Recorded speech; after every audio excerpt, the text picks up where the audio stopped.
La voix de mon père a fendu l'air comme du verre brisé. Toi et ton gamin, vous êtes des boulets morts, des sangsues qui assèchent cette famille. Ma mère s'est contentée de sourire, satisfaite, tandis qu'ils étaient assis dans la maison que j'avais payée, mangeant le dîner que j'avais préparé. Pendant des années, j'avais été leur filet de sécurité, leur portefeuille silencieux, leur plan de secours. Mais cette nuit-là, quelque chose en moi a finalement cessé de plier. Je n'ai pas élevé la voix. Je n'ai pas pleuré. J'ai juste regardé mon père dans les yeux et j'ai dit, « Vous avez 24 heures pour partir. » Le silence qui a suivi a été plus assourdissant que n'importe quel cri. Ce fut la nuit où j'ai compris que le sang pouvait vous noyer plus vite que n'importe quel étranger. Avant de partager mon histoire, j'aimerais savoir que vous êtes là avec moi et que vous écoutez. Laissez un « bonjour » en commentaire ou dites-moi d'où vous venez. J'adore savoir jusqu'où mon histoire voyage. Parfois, savoir que quelqu'un écoute fait toute la différence. Merci. Et maintenant, laissez-moi tout vous raconter. Je m'appelle Aurélien Questel, et ce que je m'apprête à partager n'est pas seulement une histoire de trahison. C'est l'histoire de se libérer des gens qui m'ont appris à me taire. Si vous pensez que la famille devrait être synonyme de sécurité, et non de survie, n'hésitez pas à vous abonner. Chaque histoire ici est une voix qui récupère sa valeur, une vérité à la fois. La cuisine sentait le thym et le poulet rôti, mais l'air était si épais qu'il en était étouffant. La lumière dorée au-dessus de la table ne la rendait pas plus chaleureuse. Elle ne faisait que rendre chaque silence plus aigu. Mes parents étaient assis en face de moi dans la maison de ville que j'avais achetée avec mon propre argent, dans la vie que j'avais bâtie sans leur aide. Et pourtant, ils regardaient autour d'eux comme s'ils en étaient toujours les propriétaires. J'ai posé la dernière fourchette sur la table, glissant un post-it jaune sous mon assiette. 4 règles étaient griffonnées à l'encre noire. Pas d'insultes sur les hauts, pas d'argent liquide, documents requis, je peux mettre fin au dîner à tout moment. C'étaient les limites qu'il m'avait appris à ne jamais avoir. Hervé, mon père, n'a pas attendu que la nourriture refroidisse avant que sa voix ne fende l'air. Toi et ce gamin, vous êtes des boulets morts, des sangsues. Vous asséchez tous les deux cette famille. Ma mère, Sophie, a souri comme elle le faisait toujours quand elle voulait avoir l'air innocente. Son approbation était petite mais mortelle. Mon frère, Théo, s'est penché en arrière sur sa chaise, mâchant lentement comme s'il regardait une pièce dont il connaissait déjà la fin. J'ai fixé le poulet rôti entre nous et j'ai dit calmement, ce dîner n'est pas une question de blâme. Il s'agit de voir les documents. Si vous ne les avez pas, c'est terminé. Mon père a claqué sa main contre la table, faisant teinter les assiettes. Tu gagnes 300 000 € par an, Aurélien. Comment peux-tu rester là et regarder ta famille se noyer? Le chiffre a atterri comme une gifle. Je ne leur avais pas dit mon salaire. Ils m'avaient traqué d'une manière ou d'une autre, probablement par Théo. Ma mère est intervenue avec son ton le plus doux, un ton qui me faisait autrefois céder. Mon chéri, nous sommes la famille. Ne contrarie pas ton père. C'est ton devoir d'aider. Devoir? Encore ce mot. Un mot qui sonnait comme l'amour mais qui signifiait la dette. Du plafond au-dessus, j'ai entendu le faible grincement du plancher. Mon fils, Léo, 12 ans, écoutait. Je l'ai imaginé accroupi près de son lit, serrant son carnet de dessins de fusée, entendant son grand-père l'appeler une sangsue. Mon pouls est stabilisé. Personne dans cette maison, ai-je dit lentement, n'utilisera mon fils comme un outil pour me culpabiliser. Théo a marmonné. Toujours aussi dramatique. J'ai repoussé ma chaise, les pieds raclant le sol. Je les ai regardés chacun. Le père qui n'avait jamais dit qu'il était fier. La mère qui utilisait les larmes comme arme. Le frère qui appelait l'échec une vision. Vous avez 24 heures pour quitter ma maison. Ma voix était calme. Pas de cris, pas de suppliques, juste finale. Pendant une seconde, personne n'a respiré. Le visage de mon père a pris la couleur d'une tomate crue. Le sourire de ma mère a vacillé. Le rictus de Théo a disparu. Quand je me suis détourné, j'ai aperçu mon propre reflet dans la fenêtre sombre, les épaules droites, la mâchoire serrée, le même visage qui avait autrefois tressailli chaque fois qu'il élevait la voix. Pas ce soir. À l'étage, une porte a claqué. Le bruit m'a ancré. J'avais fait ce qu'il fallait faire. Plus tard, après qu'il soit parti en trombe et que l'écho de la porte d'entrée se soit éteint, je suis resté seul dans la cuisine. Le post-it sous mon assiette brillait faiblement sous la lumière. Je l'ai décollé, plié et glissé dans ma poche. L'horloge a tic-tac une fois, 2 fois, puis encore. J'ai murmuré à personne. Cette fois, je ne paie pas leur prix. Le lendemain soir, alors que la ville commençait à se brouiller en lumière au-delà du pont de la Villette, mon bureau dans le 19e arrondissement était presque vide. J'étais en train de fermer mon ordinateur portable lorsque mon téléphone a vibré. Le nom de Sophie a clignoté sur l'écran. J'ai failli laisser sonner. Les appels de ma mère n'arrivaient jamais sans frais. Mais quelque chose en moi, cette petite partie qui espérait toujours qu'elle dise simplement bonjour, m'a fait répondre. Sa voix tremblait parfaitement. Aurélien, le cœur de ton père. Les médecins disent que si nous n'agissons pas vite, il pourrait ne pas s'en sortir. Et la maison, c'est grave, chérie. Nous avons 300 000 € de retard. La banque menace de saisie. J'ai pressé ma paume contre la vitre froide de la fenêtre. En bas, Paris brillait comme une promesse que je m'étais bâtie. Apporter les factures d'hôpital, ai-je dit calmement. Les lettres de la banque. Demain soir, dîner chez moi. Elle a hésité, prise au dépourvu. Ne pouvons-nous pas simplement. Non, ai-je coupé. Face à face. Après avoir raccroché, le silence dans mon bureau a bourdonné comme de l'électricité statique. J'étais déjà passé par là. Même mot, crise différente. D'une manière ou d'une autre, les urgences ne prenaient fin que lorsque je disais oui. J'ai marché jusqu'au café de la rue Oberkampf où Gaspard, mon meilleur ami d'HEC, m'attendait. Il faisait tourner sa tasse de café entre ses paumes comme un pile ou face. Tu n'aurais pas dû répondre, a-t-il dit quand je lui ai raconté. Et s'ils ne montrent pas de preuves, ce n'est pas de l'aide dont ils ont besoin. C'est une autre mise en scène. Il s'est penché en avant. Tu es dans un contexte où tu peux enregistrer. Enregistre le dîner. Garde tout. Constitue un dossier, capture d'écran, ancien virement, horodatage, appelle ça ton dossier de preuve. J'ai souri sans humour. Un dossier sur ma propre famille. Les yeux de Gaspard se sont adoucis. Tu ne collectionnes pas de la saleté. Tu collectionnes la vérité. Au moment où j'ai quitté le café, les lampadaires s'étaient allumés. Je me suis arrêté dans un magasin d'électronique et j'ai acheté un enregistreur de poche assez petit pour être caché à l'intérieur de la boîte de rangement sécurisée au-dessus de mon comptoir de cuisine. Le vendeur m'a demandé si c'était pour des interviews. Quelque chose comme ça, ai-je dit. Quand je suis rentré, Léo était sur le sol du salon, assemblant une maquette de fusée. Ses doigts étaient tachés de peinture. Demain, c'est une soirée pour adultes, lui ai-je dit doucement. Tu iras dormir chez Hugo, d'accord? Il n'a pas levé les yeux. Grand-père est toujours en colère? J'ai hésité. Il ne comprend juste pas les choses comme nous. Léo a acquiescé, silencieux. Je peux prendre mon télescope? Bien sûr. Après qu'il soit monté à l'étage, je me suis tenu près du réfrigérateur et j'ai sorti un nouveau post-it. J'ai écrit une ligne et je l'ai collée sur la porte. Ne saigne pas pour des gens qui s'habituent à te voir saigner. Le lendemain matin, en allant au travail, j'ai ouvert la boîte aux lettres sur le perron. À l'intérieur, il y avait une enveloppe d'une société de crédit immobilier que je ne reconnaissais pas.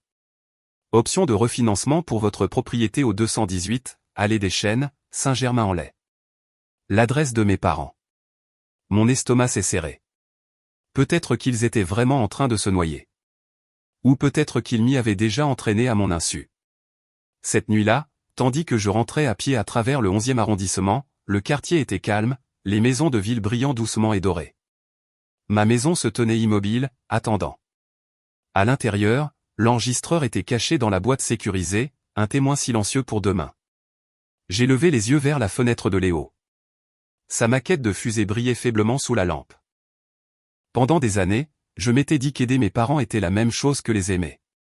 Mais l'amour n'est pas censé donner l'impression de se noyer.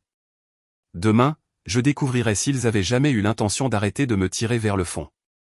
La table luisait comme une salle d'interrogatoire, le chêne poli jusqu'à en faire un miroir. Les assiettes alignées avec une précision militaire. J'avais rendu la lumière du plafond plus froide, non pas le doré chaleureux du confort, mais le blanc vif qui fait loucher les gens.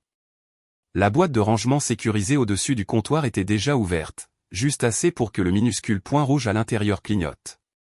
Enregistrement. Sophie est arrivée la première, souriant trop doucement, les bras chargés d'un plat familial réchauffé qu'elle n'avait pas cuisiné elle-même. J'ai pensé apporter quelque chose de chaleureux, a-t-elle dit, déposant le plat comme si les offrandes de paix avaient jamais signifié quoi que ce soit dans cette famille. Hervé a suivi, grognant son bonjour habituel qui n'en était pas un. Théo est venu en dernier, équilibrant son ordinateur portable. J'ai quelque chose à te montrer, a-t-il dit. La réalité augmentée rencontre la VR. Ça va te souffler l'esprit. Je ne me suis pas encore assis. Les documents, ai-je dit. Lettre de la banque, formulaire d'hôpital, tout ce qui provient de l'assurance. Le sourire de Sophie a tressailli. Mon chéri, tu dois faire confiance à ta mère. Tu penses que je mentirais à propos du cœur de ton père? Elle a regardé Hervé, qui a frappé la table assez fort pour faire teinter les verres. C'est notre fils, a-t-il dit. Il gagne plus en un an que nous en 10. Aider ta famille est ton devoir, Aurélien. Théo a ouvert son ordinateur portable, l'écran brillant en bleu. Je dis juste que s'il me soutenait cette fois-ci, je pourrais nous en sortir tous. C'est une question de vision. Tu travailles dans la technologie. Tu comprends. Je me suis assis lentement, la voix égale. Pas de documents, pas d'argent. C'est la règle. Les yeux de ma mère se sont plissés, la chaleur s'en échappant. Tu vas vraiment laisser ton père mourir pour des papiers? Je demande de l'honnêteté, ai-je dit. Hervé a ricané. Tu as perdu le respect. Tu agis comme un étranger. À l'étage, de légers bruits de pas ont traversé le plafond, incertains. Léo était réveillé, écoutant à nouveau. Théo s'est penché en avant, les mots se déversant plus vite que son cerveau ne pouvait les rattraper. D'accord. Les dettes sont principalement les miennes. D'accord. Ils se sont portés caution pour moi. C'est pour ça que la maison est engagée. Il s'est figé au milieu de la phrase, réalisant ce qu'il venait de faire. L'air est devenu immobile. Les yeux de ma mère se sont tournés vers lui, vifs et paniqués. Théo, a-t-elle sifflé, mais il était trop tard. Je me suis penché en arrière, les étudiant tous les trois. Alors, il ne s'agit pas d'une chirurgie cardiaque. Il s'agit encore de ton entreprise. La voix de Sophie est tombée à un sifflement. Surveille tonton. Tu crois que les gens ne nous croiront pas si nous leur racontons comment tu as traité ta famille? Je publierai la vérité en ligne s'il le faut. Tout le monde saura quel genre de fil ingrat tu es. Peut-être qu'ils voudront entendre parler de ce petit garçon que tu élèves tout seul. Pendant un instant, je n'ai rien dit. Le réfrigérateur bourdonnait. La lumière vacillait sur le verre de vin dans sa main. J'ai levé les yeux vers le plafond à nouveau, silencieux au-dessus de nous. Léo méritait mieux que cet écho de honte transmis comme un héritage. Je me suis levé. Vous avez 24 heures pour quitter ma maison. La bouche d'Hervé s'est ouverte, mais aucun son n'est sorti. Sophie a semblé prête à pleurer, puis a décidé de ne pas gaspiller l'effort. Théo a fermé son ordinateur portable d'un claquement sec. Je les ai conduits à la porte. Pas de cris, pas d'explication. Lorsque le verrou a cliqué derrière eux, j'ai exhalé le silence qui rugissait dans mes oreilles. Je suis retourné à la cuisine, j'ai ouvert l'armoire et j'ai éteint l'enregistreur. La petite lumière rouge a disparu. Maintenant, ai-je dit doucement, laissons la vérité parler d'elle-même. Cela a commencé avant le lever du soleil. Mon téléphone n'arrêtait pas de vibrer sur la table de chevet, des centaines de notifications. Le visage de Sophie a rempli mon fil d'actualité, pleurant devant sa caméra frontale sous la légende, abandonnée par notre fils. Elle était assise dans son appartement de luxe loué, parfaitement éclairé, tenant une photo de ma maison derrière elle. Sa voix tremblait sur un rythme bien rodé. Il nous a jetés dehors, ses propres parents, et son pauvre enfant. Quel genre d'exemple est-ce? La vidéo avait déjà atteint 50 000 vues lorsque je suis arrivé à la cuisine. À midi, elle dépassait les 200 000. Le soir, les collègues chuchotaient derrière les écrans, feignant de ne pas regarder. Les commentaires s'empilaient comme une vague de tempête. Ingrat. Ce garçon mérite mieux. Les gens riches oublient leurs racines. J'ai fait défiler jusqu'à ce que les mots se brouillent. Quelque part entre le dégoût et l'incrédulité, j'ai ouvert le dossier de preuves sur mon ordinateur portable. Des sous-dossiers clignotaient en rangée nette. Social, finance, légal, médical, accès cloud. J'ai commencé à tout capturer. Capture d'écran. URL, horodatage, métadonnées. J'ai téléchargé la vidéo, l'ai sauvegardée sur 2 disques externes, j'ai mis une copie hors ligne. S'il voulait une guerre, je l'amènerais avec des preuves. Gaspard m'a retrouvé ce soir-là à notre table sur la rue Oberkampf. Les lumières du café étaient faibles, l'odeur de l'espresso coupant ma nausée. Il monte en puissance, a-t-il dit, ouvrant sa tablette.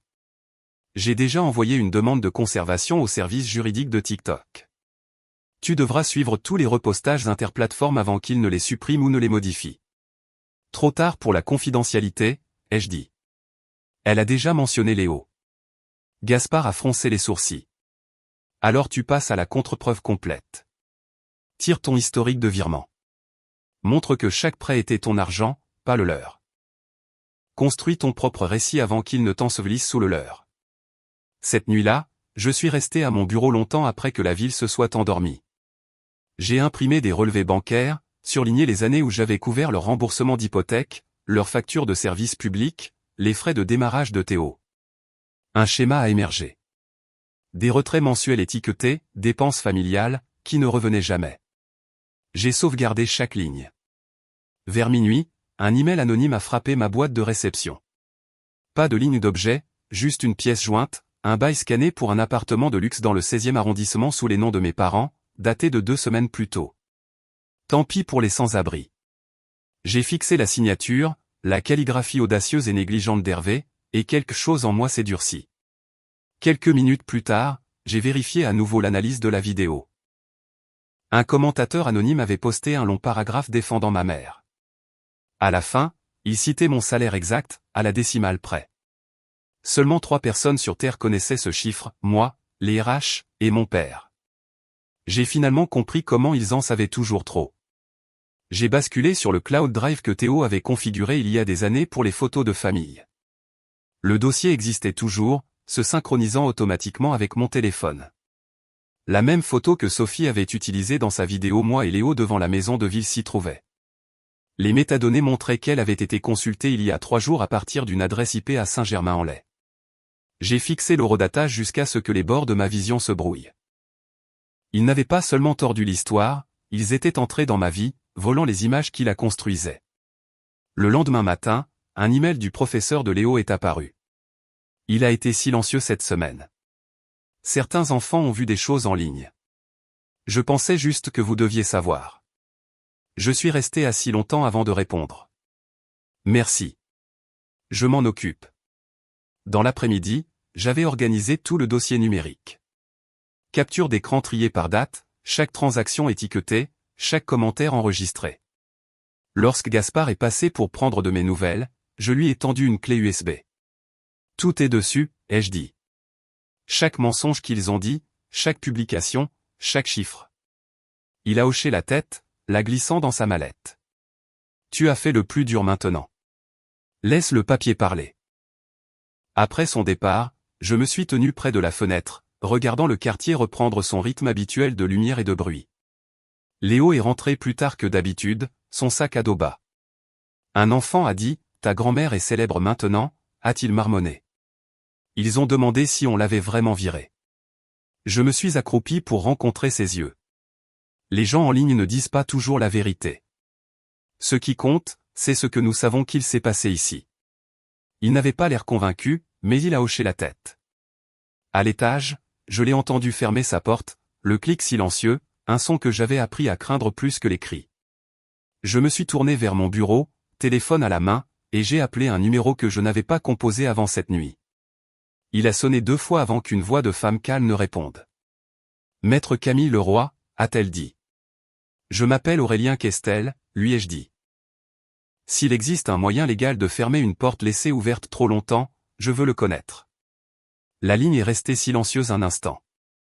Puis elle a répondu, « Alors, commençons à construire votre dossier. » J'ai mis fin à l'appel et j'ai regardé la ville au-delà de la fenêtre, son reflet vacillant à travers la vitre. Ils voulaient un spectacle public. Je leur donnerais quelque chose de mieux, une trace écrite qu'ils ne pourraient pas supprimer. Le bureau de maître Camille Leroy semblait sculpté dans la glace et la logique. Les murs étaient en verre, le sol gris poli, et la ville en bas pulsait dans des reflets sur son bureau. Des dossiers étaient empilés comme des gratte-ciel miniatures, des tours de papier construites sur les erreurs des gens. J'ai glissé mon dossier de preuve vers elle et j'ai regardé ses yeux bouger avec une précision chirurgicale. Elle a feuilleté les relevés bancaires, les contrats d'hypothèque, les lettres de refinancement, jusqu'à ce qu'une page la fasse marquer une pause. Ici, a-t-elle dit, tapotant le coin avec son stylo. Ils ont refinancé en 2022. Clause 17.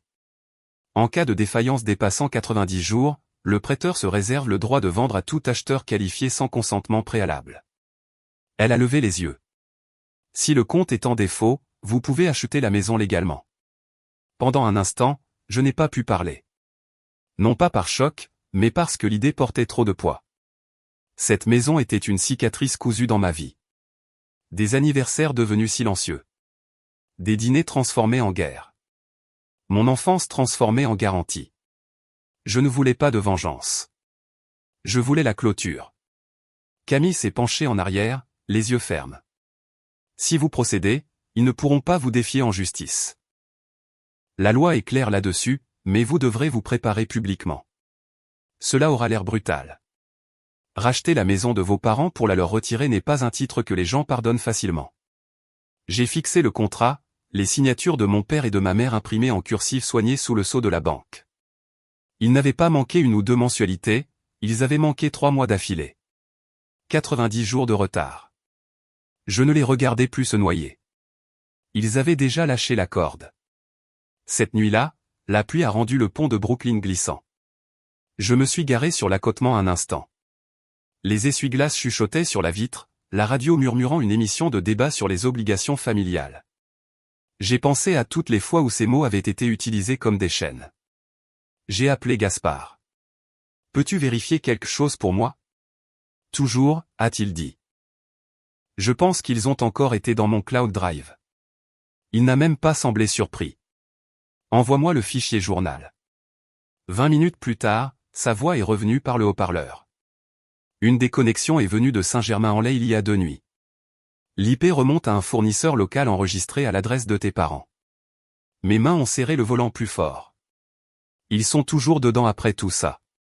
Ils ne sont pas juste désespérés, a dit Gaspard calmement. Ils essaient de garder le contrôle. La pensée était plus froide que la colère. Le contrôle. C'était le véritable héritage dans ma famille. Culpabilité. Culpabilité. Et contrôle. Au moment où je suis rentré, la ville s'était endormie, mais pas moi. J'ai ouvert mon ordinateur portable, je me suis connecté au portail de la banque et j'ai rempli les documents. Mon curseur a plané au-dessus du bouton soumettre. Acheteur, Aurélien Questel. J'ai cliqué.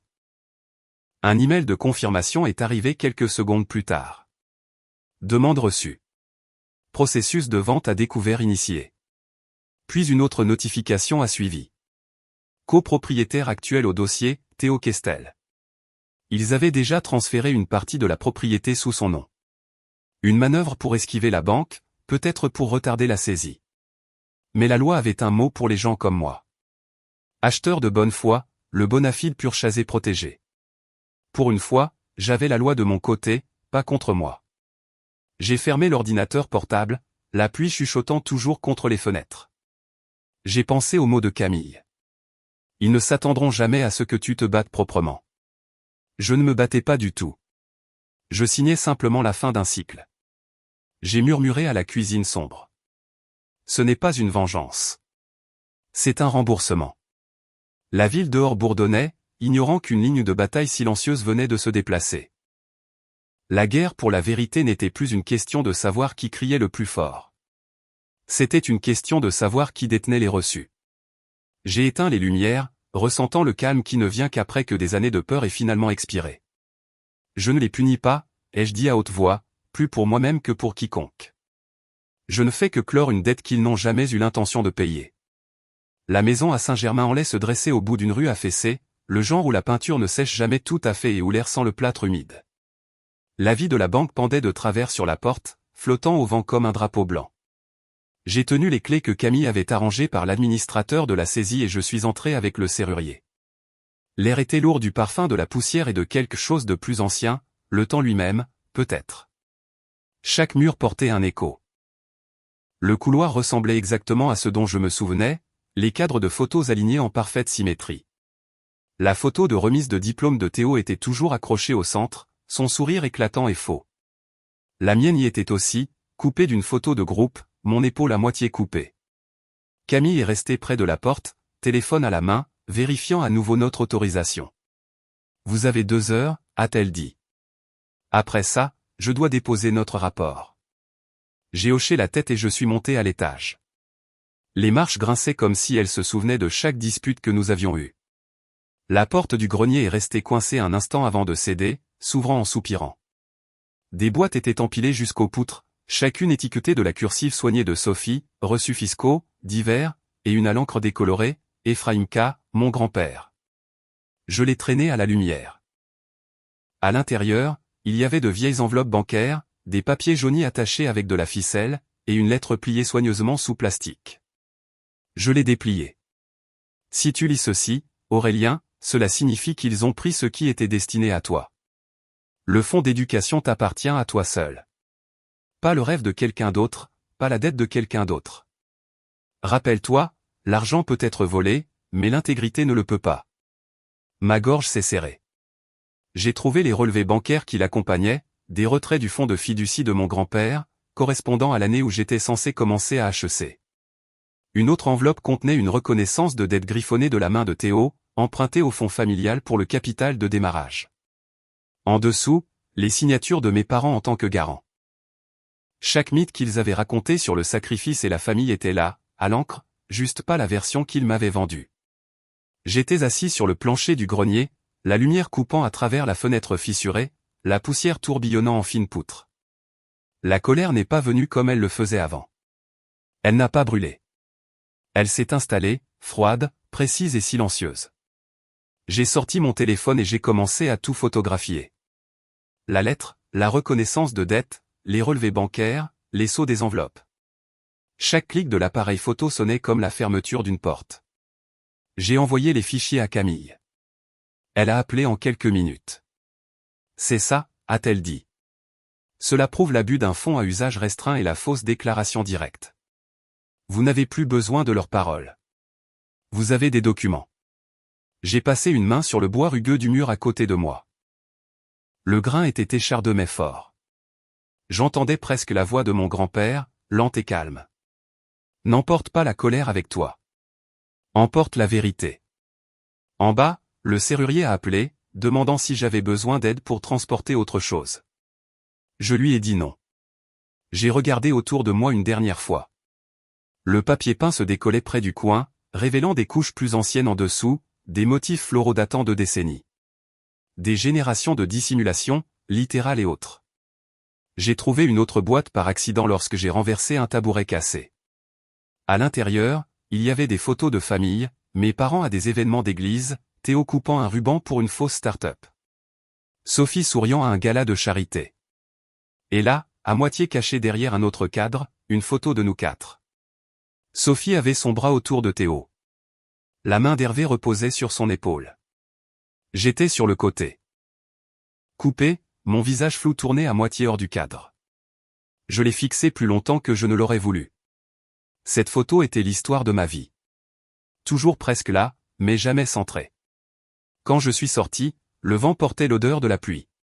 Camille était appuyée contre sa voiture, examinant quelque chose sur sa tablette. Elle a levé les yeux.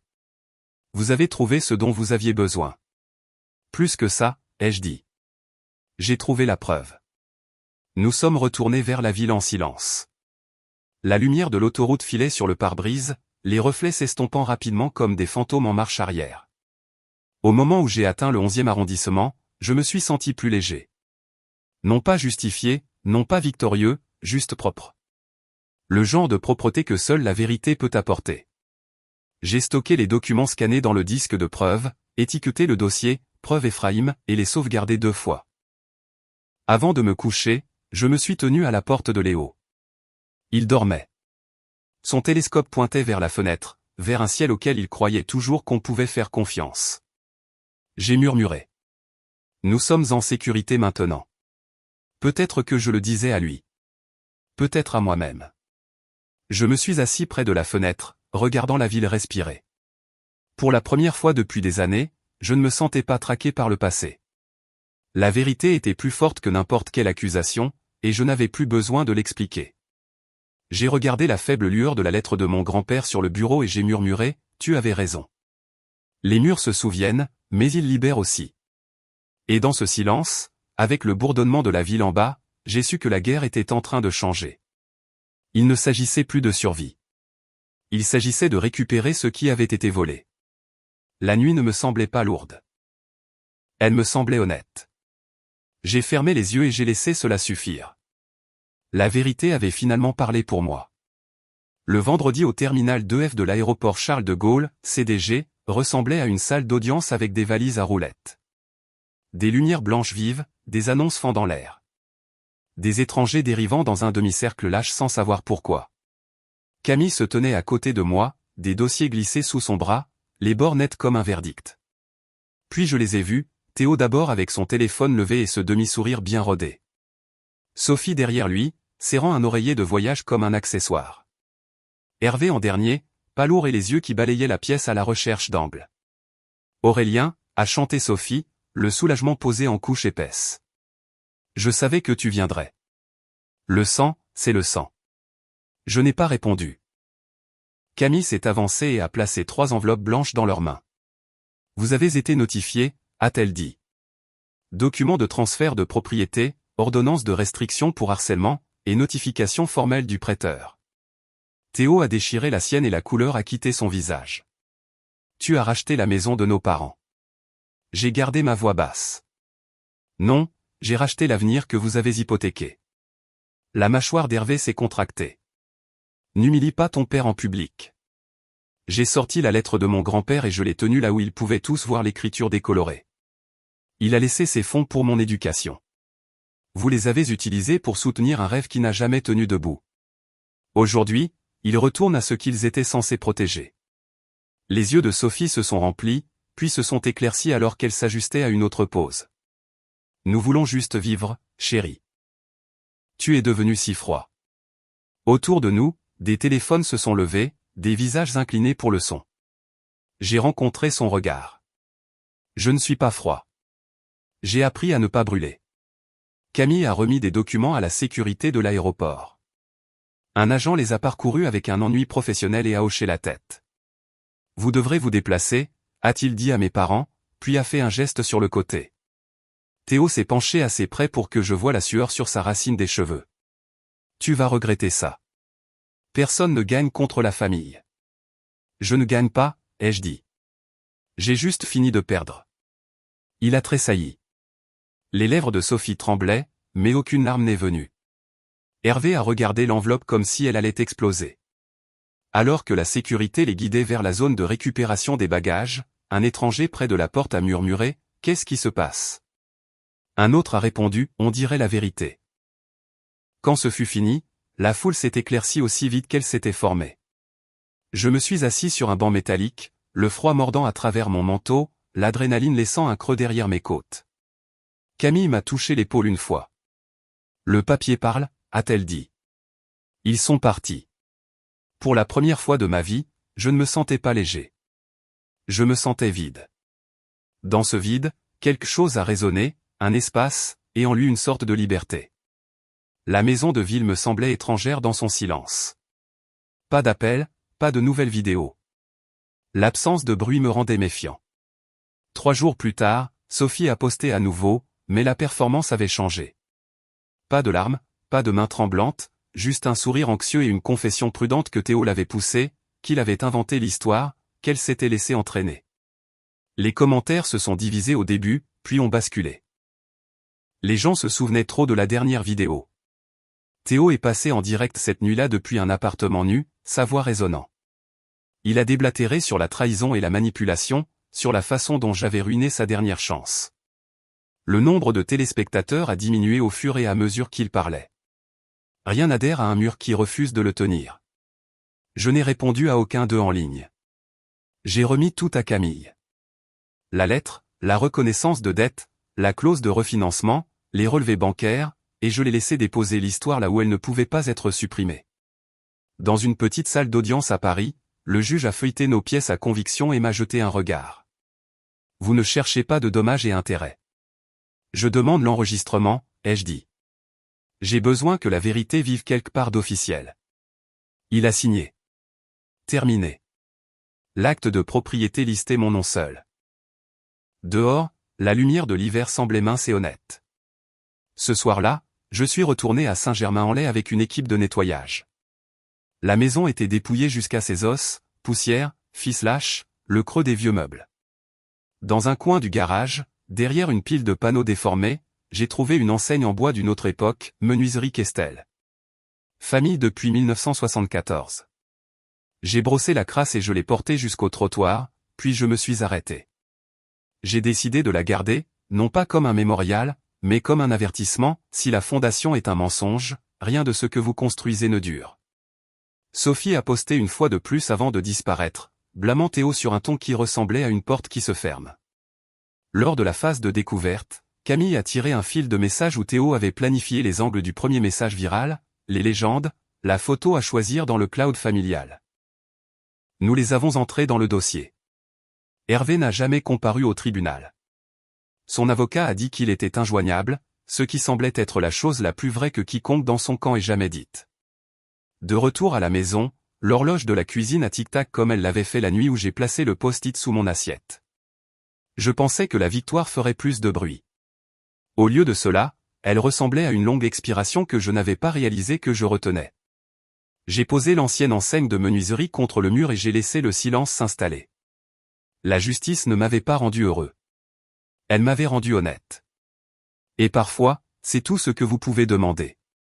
Le matin s'est levé clair et doux sur le 11e arrondissement. Gaspard est passé avec du café. Camille est arrivée avec une mince pile de papiers finaux. Nous avons signé là où les onglets me disaient de signer. Lorsqu'elle a rangé sa mallette, Camille a souri, presque surprise. Vous avez gagné sans avoir besoin que quelqu'un d'autre perde. Je n'essayais pas de gagner, ai-je dit. J'essayais de vivre. Dans l'après-midi, Clémence Valois de l'Atlas quotidien s'est assise sur mon perron avec un petit enregistreur. Avez-vous peur de raconter cela publiquement, a-t-elle demandé. Plus maintenant, ai-je dit. J'ai laissé trop de gens le raconter à ma place. Son article a été mis en ligne une semaine plus tard. Ma boîte de réception s'est remplie de messages d'étrangers qui avaient été traités d'égoïstes pour avoir dit non, qui avaient été transformés en portefeuille avec un battement de cœur, qui avaient eu honte d'avoir tracé une ligne et à qui on avait dit que ce n'était pas de l'amour. Je les ai lus à la table de la cuisine, chacun une petite lanterne. J'ai commencé à esquisser un plan pour un groupe de soutien, une pièce calme une fois par mois où les gens pourraient nommer ce qui leur est arrivé et ne pas se faire dire de pardonner avant d'avoir compris. Peut-être une petite chaîne pour partager des ressources sur les limites et la documentation, sur la façon de garder votre vie à vous sans avoir à expliquer pourquoi. Tard ce jour-là, Léo m'a appelé dans le jardin. Il se tenait près d'un trou peu profond avec un jeune érable dans ses bras. On peut le mettre ici, a-t-il demandé. Pour que je puisse le voir depuis ma fenêtre. Nous avons abaissé l'érable rouge dans la terre, pressé le sol autour de son jeune tronc, arrosé jusqu'à ce que le sol s'assombrisse. Je lui ai parlé de son arrière-grand-père qui avait planté un pivoine dans l'est de la France. Comment il avait fallu des années avant qu'il n'offre de l'ombre. Les arbres et la confiance ont besoin de temps, ai-je dit. Il a levé les yeux. Quand je serai plus vieux, je veux voir ça depuis la rue et savoir que c'est à nous. Un jour, tu quitteras cette maison, lui ai-je dit. Quand tu le feras, l'arbre sera toujours là pour te le rappeler, la liberté est quelque chose que tu gardes. Ce soir-là, j'ai trouvé un nouveau dessin sur son bureau. Une fusée rouge s'élevant à travers une canopée de feuilles d'érable. J'ai posé ma main sur la page. Tu as ton propre ciel maintenant, ai-je murmuré. Un email a sonné après minuit d'Hervé. 5 mots. J'ai lu. Peut-être que tu n'as pas tort. Aucune excuse, aucune chaleur, juste une entaille dans l'armure où la certitude résidait autrefois. Une autre notification est arrivée par Camille le lendemain matin. La banque avait initié un examen séparé lié au virement de Théo, un processus déclenché automatiquement par notre dossier de vente à découvert. Je n'avais appelé personne. Parfois, les systèmes font ce que les gens ne veulent pas faire. À la fin de la semaine, le compte de Sophie a disparu de la plateforme pour violation des règles de harcèlement. Le bruit s'est estompé. La maison a retrouvé son calme. Je me suis tenu à la porte arrière et j'ai regardé la lumière du soleil attraper les nouvelles feuilles. Les gens disent que le sang est tout. J'ai appris autre chose. Les limites sont ce qui rend une famille possible. Quand mon fils grandira, je veux qu'il sache qu'aimer quelqu'un n'importe moins que de ne pas se perdre pour le prouver. L'érable mettra des années à se remplir de couleurs. Ce n'est pas grave. Nous ne sommes plus pressés. Chaque histoire comme la mienne commence dans le silence où l'amour est confondu avec la dette et où la loyauté ressemble à une peine à vie. Mais quand la vérité parle enfin, elle ne rugit pas. Elle chuchote, stable et claire. Vous êtes autorisé à vous protéger. Si mon parcours m'a appris quelque chose, c'est que la liberté ne se trouve pas dans la vengeance. Elle se trouve dans les limites. Je n'ai pas combattu ma famille pour gagner.